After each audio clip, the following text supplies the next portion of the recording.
So in our campaign, we have a child with a mask on looking at social media, and the mask has a smiley face and it's showing all the negative feedback they're getting. And as that mask gets peeled off, you see this child crying, and just you can feel the emotion and the pain and the hurt. We need parents to understand that this has become a problem.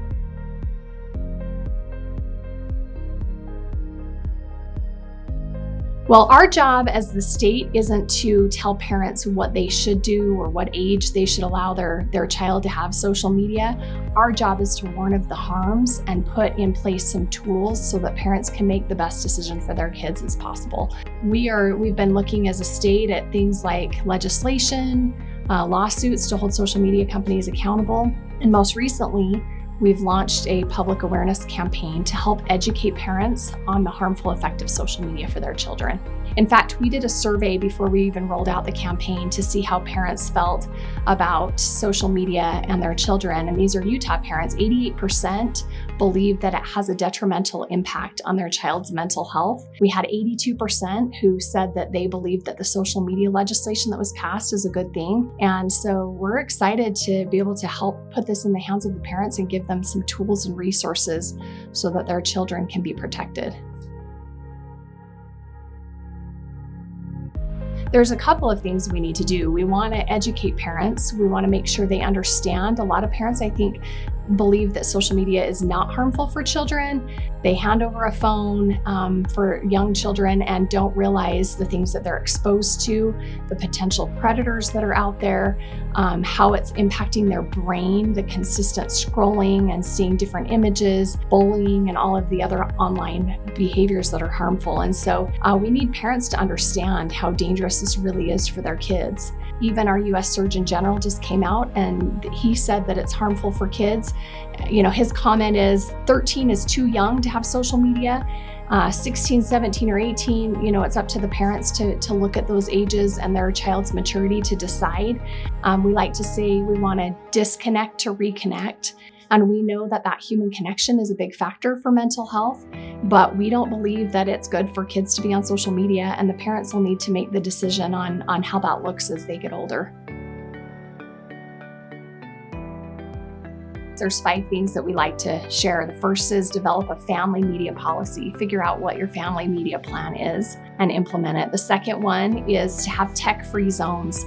We know human connection is critical. So whether it's at the dinner table or right before bed or when you're watching a movie or weeding the garden together, put your devices down and have time with your family. The third would be that we've got to set the example as parents. We need to stop being on our phones all of the time and recognize that it's affecting our children's mental health when they have to compete with Instagram and TikTok for their parents' attention. The fourth would be that parents would be well served to work with their kids' friends' parents and figure out common boundaries and social media rules that should be in place. It'll be easier for your kids to follow and have support. And then the fifth one is reconsider having your children on social media. Reconsider it.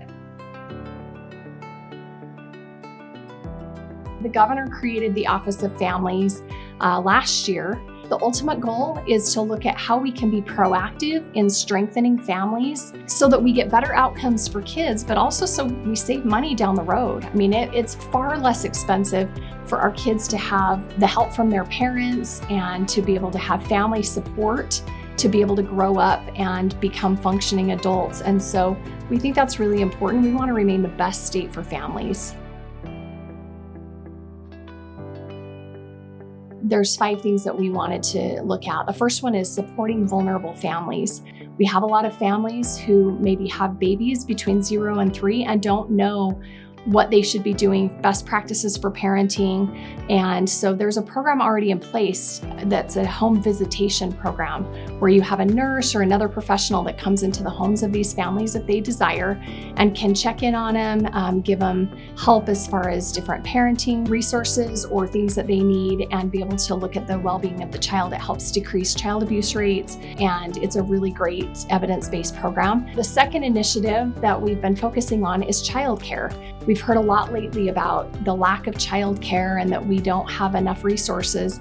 One of the things that we're looking at with childcare is what do parents believe is best for their own children, and how do we help them accomplish their goals? So for instance, we did a survey that was of 2-parent homes and kids under 6, and asked what's their preference, to have a full-time, 2 full-time parents working, or to have 1 full-time and 1 stay at home. And it was interesting, 43% of Utahns said the ideal for them was to have 1 parent working full-time and 1 to stay home with the children.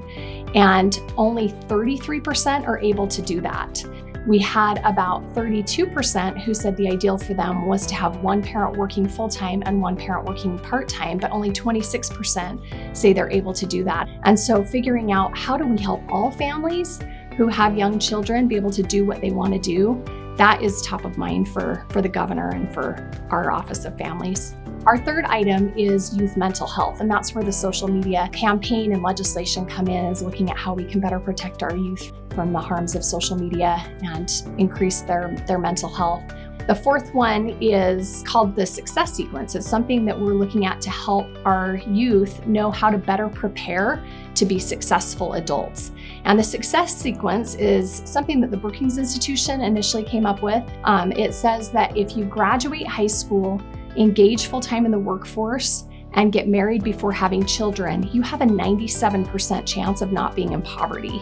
We feel like it would be a huge disservice if we didn't let them know that data. And so we're looking at ways that we can educate them on what the success sequence looks like. Our fifth policy is to encourage more family-friendly workplaces. So this is something we need our business community to step up and help us with. We are looking at, is there help with the childcare piece, hybrid work schedules or flexible work schedules, parental leave is a big deal. And so we want to make sure our business community is helping us to be able to have the most family-friendly state in the nation.